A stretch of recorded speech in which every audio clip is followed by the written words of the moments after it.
캐나다에서 섬길 때 그 교회에 봉기라는 청년의 회장이 있었습니다. 그 형제는 그 당시 신앙생활을 오래 한 친구가 아니었어요. 막 이민을 와서 가족 모두가 처음 교회를 나오게 되었는데 청년들이 이렇게 많지 않은 교회였기 때문에 그 가운데 나이가 제일 많아서 하다가 회장이 되었다고 들었습니다. 하지만 그 형제의 마음밭이 참 좋아서 말씀도 잘 받고 또 신앙도 잘 자라나서 드디어 세례를 받게 되었어요. 진지하게 믿음을 고백하고 감동적인 세례 예식을 잘 마쳤습니다. 그런데 그 다음 주였나 이 형제가 저에게 와서 이렇게 말합니다. 목사님, 저는 세례 받으면요 그날부터 제가 완전히 다른 사람이 되는 줄 알았어요. 주님이 막 꿈속에 나타나셔서 저에게 말씀해 주시고 나쁜 짓 하려고 하면 막 막아주시고 그러는 줄 알았습니다. 무슨 뜻입니까? 그런데 실상은 그렇지 않더라라는 것이죠. 우리는 모두 그 청년의 마음을 이해합니다. 신앙생활하기 좀 편하게 그분이 그냥 내 안에 들어오셔서 나를 확 이렇게 사로잡으시고 이렇게 저렇게 해 이렇게 다 해주셨으면 좋겠는데 여러분 나도 그게 훨씬 편할 듯 싶은데 그게 아니더라는 것이죠. 제가 그 얘기를 듣고 이렇게 답했던 걸 기억합니다. 봉기야, 예수님을 믿고 그분을 영접하면 그 순간 성령님이 내 안에 또는 내 안에 들어오셔서 거하시는데 그때부터가 진짜 시작이야. 우리는 그분하고 친밀히 지내야 되고 그때부터 그분의 음성을 듣고 순종하는 삶의 방식을 배워가기 시작한단다 라고요. 부활절기가 막 끝났고요. 우리 다시 성령과 함께한 사람들 시리즈 말씀으로 돌아갑니다. 네 번째 시간으로 성령을 쫓아 산 사람 사도 바울에 대한 말씀을 나누려고 해요. 사실 여러분 그는 대단한 신앙인이었죠. 하지만 오늘 우리가 주목하려고 하는 것은 그도 오늘 저와 여러분과 똑같은 고민을 지니고 있었다는 것입니다. 잘 될 때도 있었지만 또는 그렇지 못할 때도 있었다는 거예요. 어떤 날은 내가 매일 기쁘게 순례이길 행함은 주의 팔이 나를 안보하며 성령이 계시네 할렐루야 함께 계시네 너무너무 기쁘며 기쁨 가운데 걸어가다가 또 어느 날에는 성령님 제 안에 계신 것 정말 맞나요? 계시다면 제가 왜 이렇게 한심하게 살아가죠? 막 고개를 떨굽니다. 사도 바울은 정말로 그런 우리들의 고민이 무엇인지를 똑같이 경험했던 사람입니다. 아무래도 사도 바울의 이야기는 사도행전 9장에 나오는 다메섹 도상에서의 주님과의 만남 이야기부터 시작되어야 될 것입니다. 여러분 기억하세요? 우리 몇 주 전에 사도행전 8장에 나오는 스데반 집사가 순교할 때 이야기를 살폈어요. 그때 사도 바울의 모습이 살짝 비추죠. 사울은 그가 죽임당함을 마땅히 여기더라.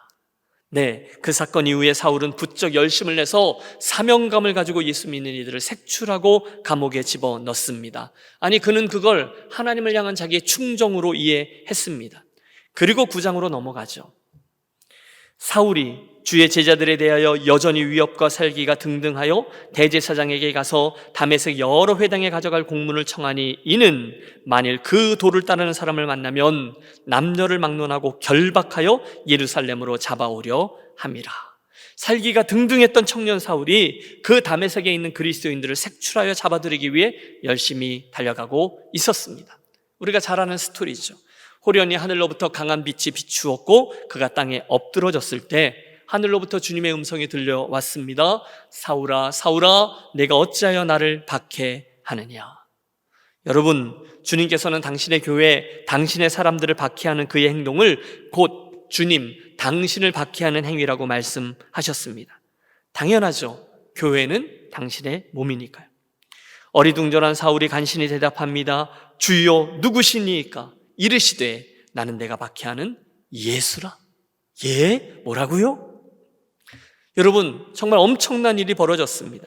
그 순간 지금까지 그 사울이란 청년의 생애, 인생관, 진리, 또 하나님 앞에서의 사명 등등 이 모든 것들의 근본부터 흔들렸어요. 아니 바뀐 거죠. 그렇다면 예수는 진짜였구나. 내가 지금까지 잘못 알고 있었던 것이구나. 엄청난 충격입니다. 그의 온 존재가 예수 그리스도 그분과 정면으로 충돌한 것입니다. 너는 일어나 시내로 들어가라. 내가 행할 것을 내게 이를 자가 있느니라. 드디어 성령님에 대한 이야기가 시작되고 있죠. 다메섹에 있던 아나니아라 하는 이에게 성령께서 말씀하세요. 아나니아야 일어나 직가라 하는 거리로 가서 유다의 집에서 5 사람 사울이라는 자를 찾으라. 그 깜짝 놀라 묻죠. 주님, 이 사람에 대해서 내가 많은 것을 들었는데 그는 예루살렘에서부터 성도들에게 적지 않은 해를 끼쳤다고 합니다. 주님, 뭔가가 좀 잘못된 것 같습니다. 그놈 나쁜 놈입니다. 하지만 주님 진심이셨죠. 당신은 다 계획이 있으셨어요. 가라! 이 사람은 내 이름을 이방인들과 임금들과 이스라엘 자손들에게 전하기 위해 택한 나의 그릇이라. 그래서 아나니아가 순종합니다. 사울이 있는 곳에 찾아가 그를 위해 기도하죠. 형제 사울아, 주 곧 내가 오는 길에서 나타나시던 예수께서 나를 보내어 너로 다시 보게 하시고 성령으로 충만하게 하신다 하니. 여러분, 무엇으로 충만케 해요? 성령으로 충만하게 하신다 하니 즉시 사울의 눈에서 비늘 같은 것이 벗어져 다시 보게 된지라. 일어나 세례를 받고 음식을 먹음에 강건하여 지니라. 누가는 가슴 벅참으로 우리들에게 그 일을 증언해주고 있습니다. 자, 이상에서 오늘 우리들이 주목하려고 하는 것은 이것입니다. 그날 아나니아라는 제자가 사울에게 안수하여 기도할 때에 성령의 충만함이 그에게 임하였다는 거예요. 주님께서 떠나실 때 약속하신 그 보혜사 성령께서 그날 사울에게 오신 겁니다. 그의 눈에서 비늘 같은 것이 벗어졌어요. 다시금 보게 되었어요. 일어나 세례를 받아요. 음식을 먹고 원기를 회복해요. 그리고 나서 이어지는 말씀을 보면 즉시로, 언제부터요? 즉시로 각 회당에서 예수가 하나님의 아들이심을 전파하니. 그 대적자였던 사울이, 그 핍박자였던 사울이 예수님을 증거하는 전도자 바울로 변화되었다는 거예요. 바야흐로 기독교 역사의 새로운 장이 열렸고 그는 성령의 이끄심과 인도하심을 따라서 4차례에 걸친 엄청난 선교 여행을 잘 감당했으며 그 과정을 통해서 언어, 문화, 국경을 자유롭게 넘나들며 복음을 외치고 교회를 세우고 그러다가 감옥에 끌려가면 성경을 저술하는 등 놀라운 주님의 일꾼이 되었습니다. 일평생 그때로부터 사도 바울은 성령 하나님을 쫓고 그분과 동행하며 그의 인생길을 걸어갔어요. 우리는 앞선 3번의 말씀들을 통해서 모세, 다윗, 엘리야, 베드로, 스데반 이런 이들에게 성령이 임하셨을 때 그들에게 어떤 놀라운 일이 일어났는지를 이미 살폈습니다. 기억하십니까? 그들의 지친 몸과 영혼이 소생케 되는 역사가 일어났어요. 그들의 삶 구석구석에 기적과 이사가 나타났어요. 바울에게도 지금 똑같은 일이 벌어지고 있습니다. 그가 가는 곳마다 예수의 이름으로 병자가 나음을 얻고 귀신이 쫓겨나고 영혼이 구원함을 얻는 생명의 역사가 일어납니다. 오늘 이 다메섹에서도 주님을 대면하자마자 바로 복음 증거자가 되었어요. 하지만 저의 모습에는 그 다음에도 변화가 없습니다. 선교사가 되었을 때에도, 감옥에 갇혔을 때에도 여전히 그는 자유했고 찬송하고 담대했고 기도했습니다. 공권력에 의한 박해를 받았지만 그가 오히려 담대하게 외쳤던 거 기억하십니까? 아그리빠 왕이요, 내가 이렇게 쇠사슬에 묶인 것 외에는 당신도 나와 같이 되기를 원하나이다. 여러분, 그 다음에는 저가 유라굴로라는 광풍을 맞지 않습니까? 멜리데라는 섬에 그가 표류하지 않습니까? 심지어 그곳에 있던 독사에게 물리지 않습니까? 그러나 그는 변함없이 자유함 속에서 그 인생길을 걸어갔습니다. 한마디로 그는 다메섹 동상에서 예수 그리스도를 만나고 아나니아와 함께 기도할 때 성령의 충만함을 입은 후 일평생 그 성령 하나님을 쫓고 그분과 함께 그분의 도우심을 입으며 살아간 일꾼이었습니다. 참으로 놀랍습니다. 참으로 부럽습니다. 자, 하지만 오늘의 이 설교를 통해서 우리가 주목하려고 하는 것은 그의 삶이 그럼에도 불구하고 늘 기쁘고 즐거운 추억으로만 채워져 있지를 않았다는 점입니다. 대신에 우리가 주목하려는 것은 사도 바울의 인생에도 오늘 저와 여러분이 매일매일 경험하고 씨름하고 또 고민하는 일들이 똑같이 포함되어 있었다는 거예요. 결론부터 말씀드리면 성령 하나님이 함께하던 사도 바울의 삶도 우리가 흔히 생각하는 구름을 타고 다니는 것처럼 차원이 다른 삶이 아니었다는 거예요. 대신에 그의 삶은 오늘 우리들의 것과 똑같은 고민도 있고 실패도 있고 넘어짐도 있고 다 담겨 있었던 그런 삶이라는 거예요. 그런데 놓치지 않았어요. 바로 그 성령 하나님을 쫓아가는, 그분과 함께 동행하는 그 간절함이었습니다.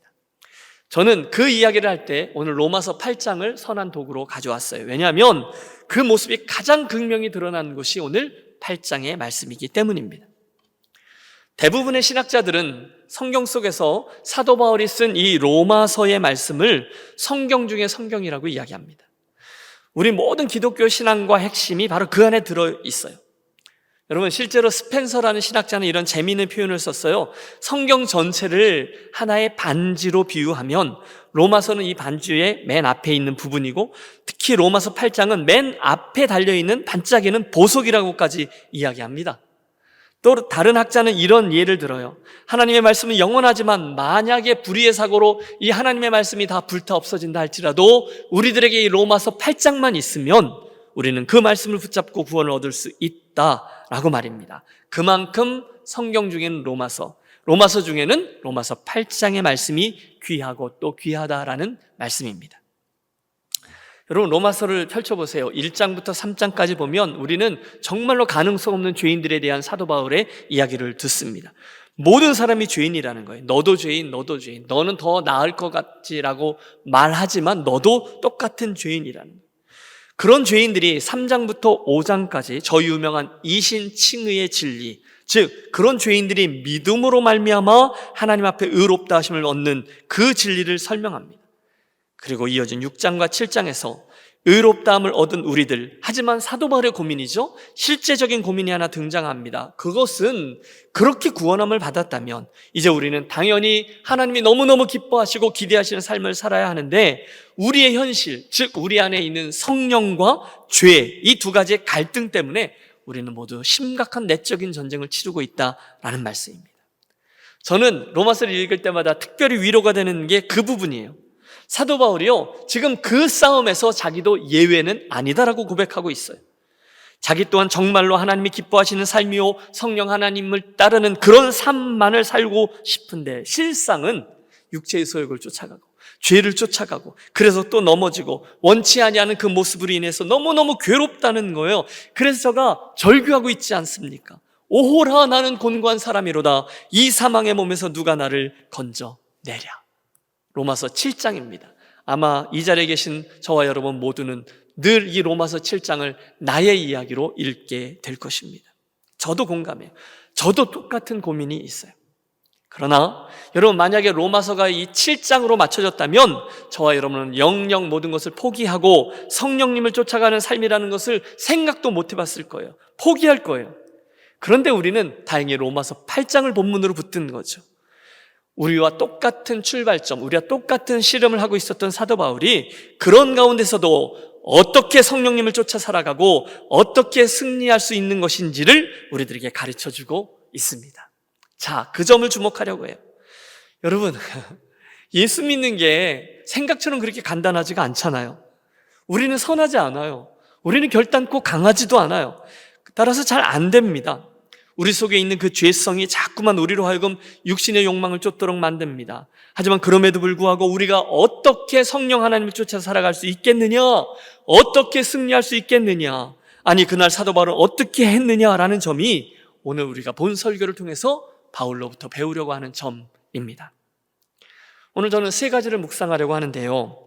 첫째, 본문에서 사도 바울은 우리들에게 그런 삶을 원한다면 내가 받은 은혜를 기억하라. 그래서 지금 내가 어디에 속해 있는 존재인지를 기억하라 라고 권면합니다. 따라해 주십시오. 어디에 속해 있는지를 기억하라. 어디에 속해 있는지를 기억하라. 여러분, 오늘 우리가 함께 대한 본문은 그러므로 라는 접속사로 시작하고 있어요.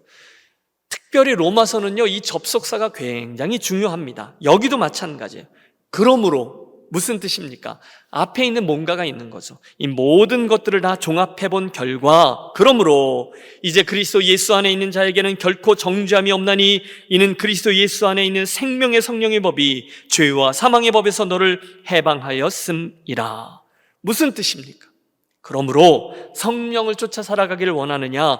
그렇다면 가장 먼저 지금까지 들은 그 은혜를 인하여 내가 어떤 존재가 되었는지를 기억하라 라는 의미예요.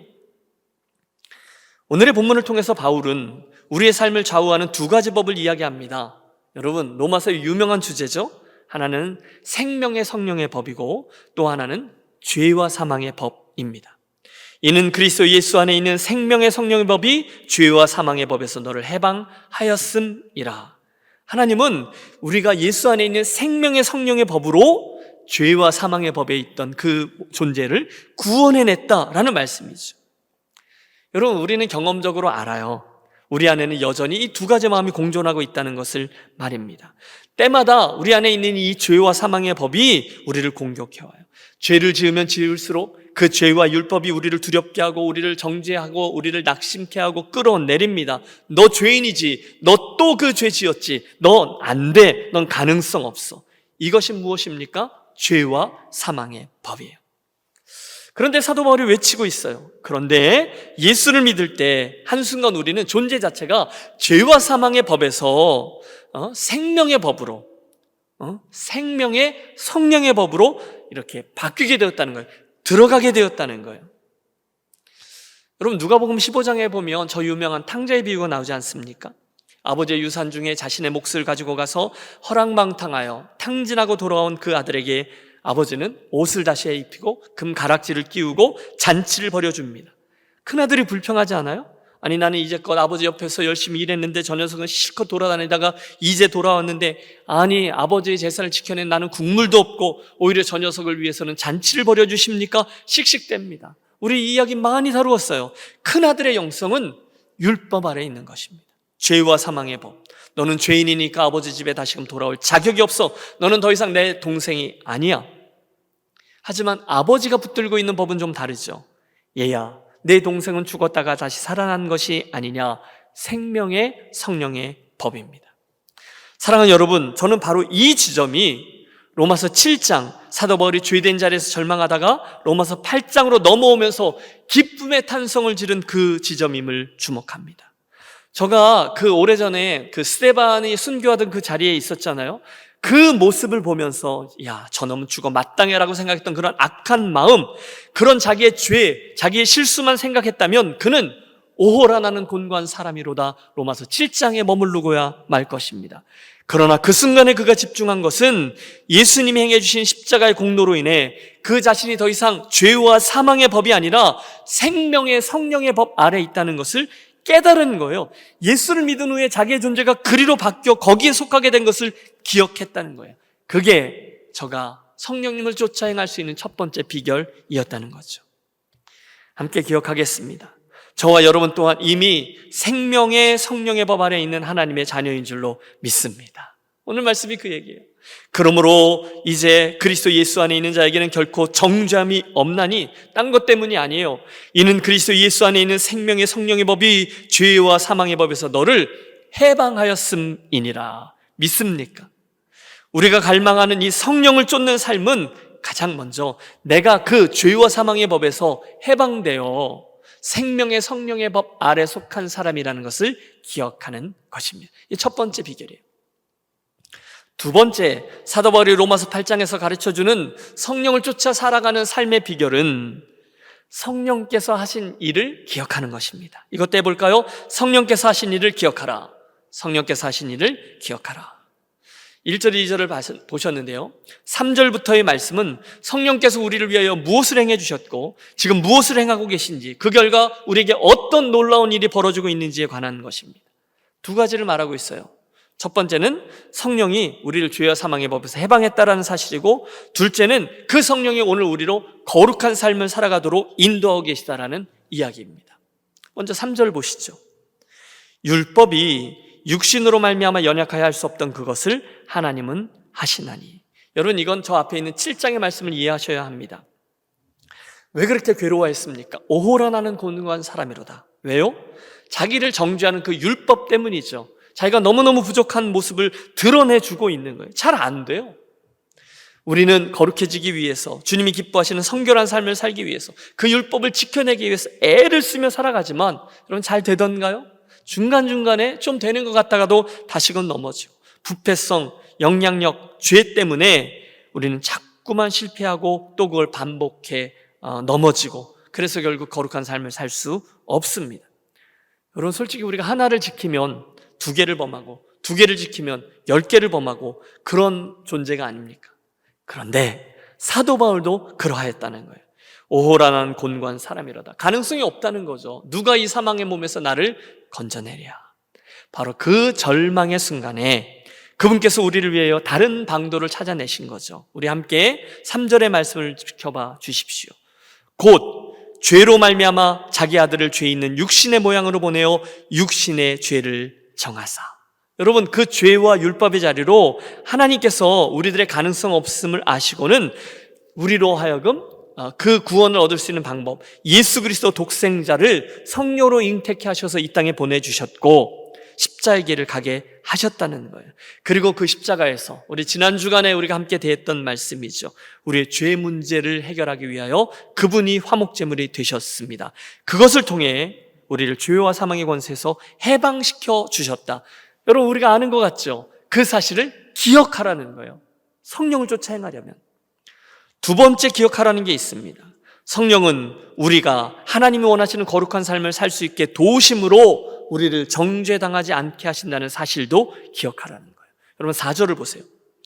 육신을 따르지 않고 그 영을 따라 행하는 우리에게 율법의 요구가 이루어지게 하려 하심이니라.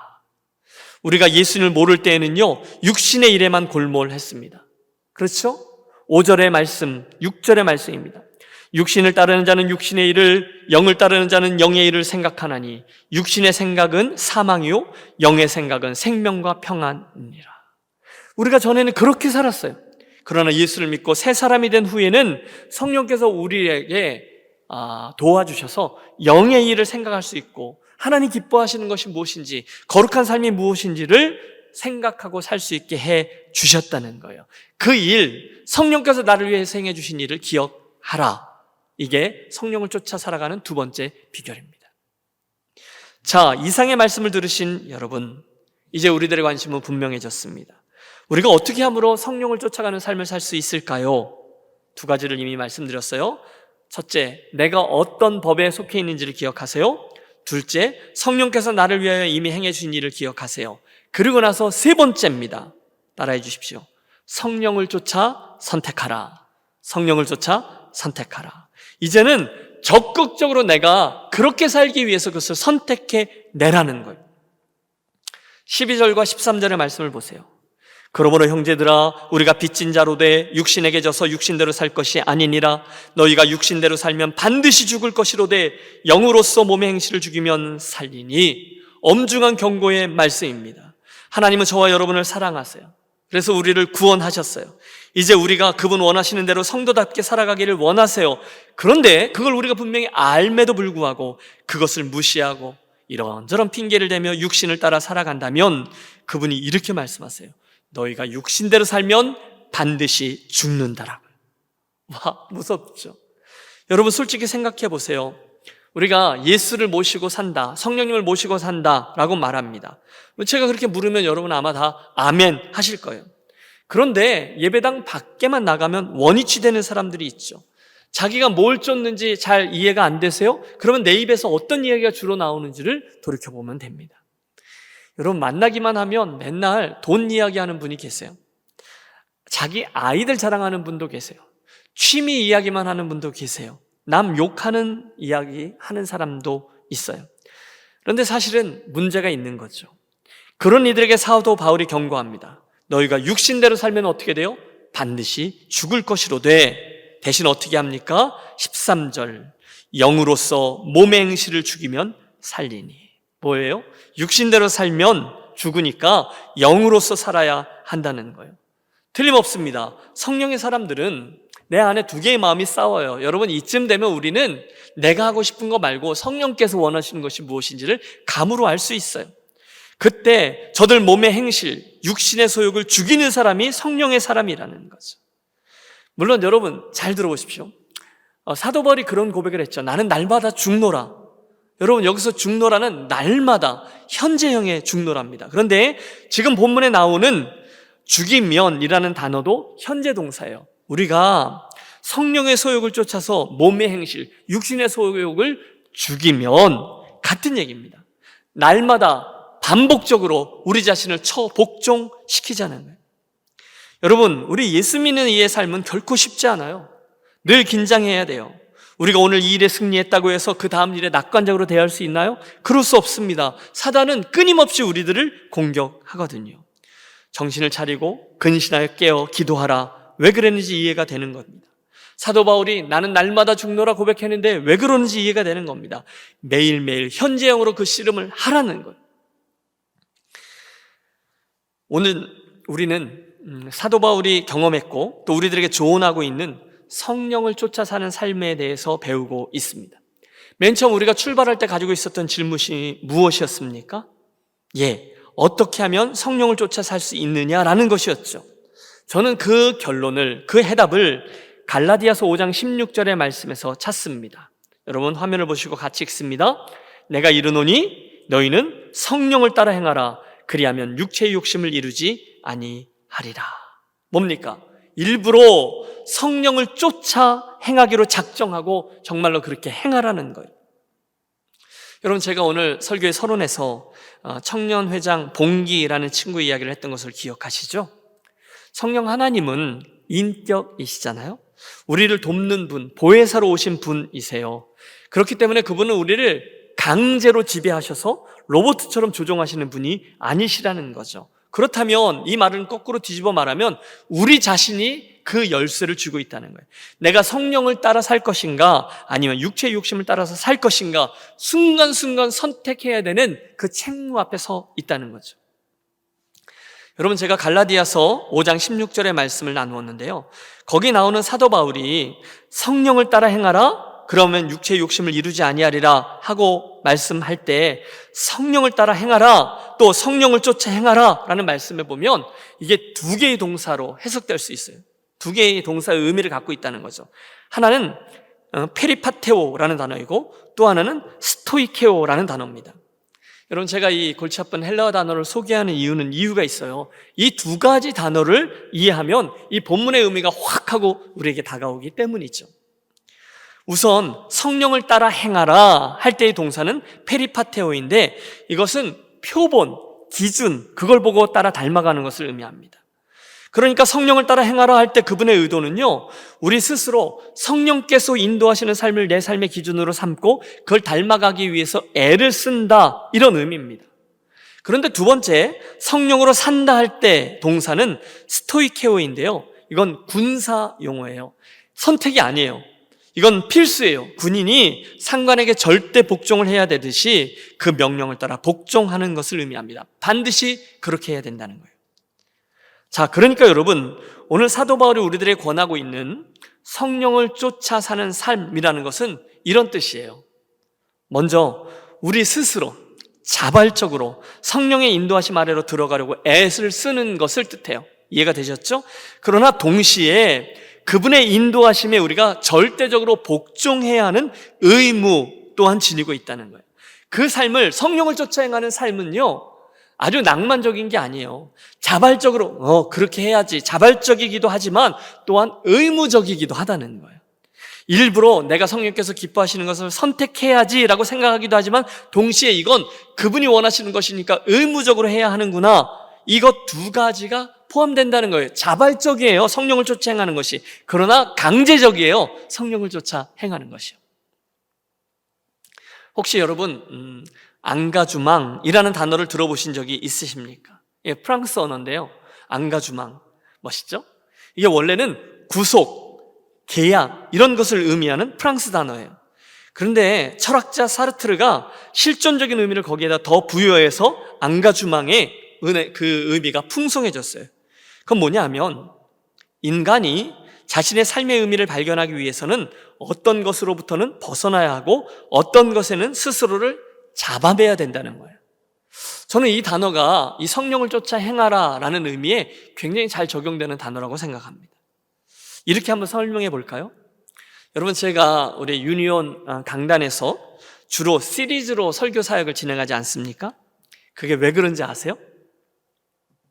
어떤 원칙, 어떤 틀에 저 자신을 일부러 구속시킬 때, 저를 일부러 거기에 잡아맬 때 저는 그 일들을 잘 해내는 경향이 있어요. 그냥 두면 잘 안 해요. 그냥 두면 좀 게을러요. 이해가 되시죠? 그러니까 제가 처음부터 어느 정도 구상을 한 후에 여러분, 저희가 이번 주부터 하나님의 이름 시리즈 설교를 하겠습니다. 그리고 쭉 하는 거예요. 우리가 성경의 거점들 시리즈 설교를 하겠습니다. 쭉 하는 거예요. 그 계획을 먼저 이야기하고 저 자신을 거기다가 구속시키는 거예요. 그러면 매 주일마다 제가 그 다음 설교를 해내야 되거든요. 그러면 저 자신이 도망갈 수도 없으니까 최선을 다해서 어떻게 해서든지 그 주간에 그 설교문을 완성해냅니다. 이게 안가주망이란 단어가 가지고 있는 좋은 의미예요. 바로 여기에 오늘 설교의 결론이 드러나고 있습니다. 성령을 쫓아 산 사람 사도 바울의 이야기는 그러므로 사도 바울의 그 권면을, 오늘 이 성령을 쫓아 살자라는 이 권면을 나의 영적인 안가주망으로 붙잡자는 거예요. 나 자신을 거기다 얽어 매자는 거예요. 오늘 사랑하는 여러분, 정말로 우리가 성령을 쫓아 살아가기를 원하시죠? 우리는 모두 다 그런 삶을 원해요. 그렇다면 오늘 주시는 이 말씀을 기준으로 삼아 우리 자신을 스스로 일부러 그 말씀에 묶어내는 것입니다. 성령을 쫓아 살아가자. 이 말씀을 영적인 안가주망으로 삼아 나를 구속해 내자는 거예요. 순간순간 되뇌는 거예요. 가만히 있어봐. 내가 그렇게 살기로 했지. 그렇지. 이 말씀이 오늘 내 삶의 기준이지. 너희는 성령을 따라 행하라. 그리하면 육체의 욕심을 이루지 아니하리라. 아, 그래. 나를 이 말씀에 묶어야지. 자꾸 일부러 그렇게 행하는 거예요.